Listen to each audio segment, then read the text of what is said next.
It was at this piano about 5 years ago that this oratorio came together.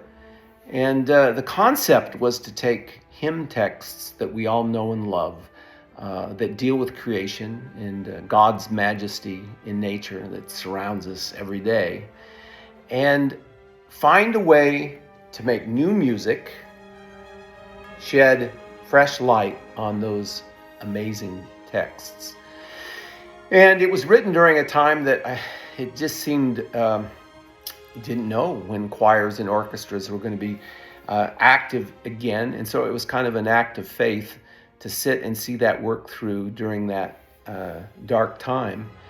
And when it was premiered in Birmingham, it brought together 12 churches that were coming out of that period, and first time they had done something choral, and that was a beautiful time. And so to see this work come to fruition in New York at Carnegie Hall is an honor, a privilege, a blessing.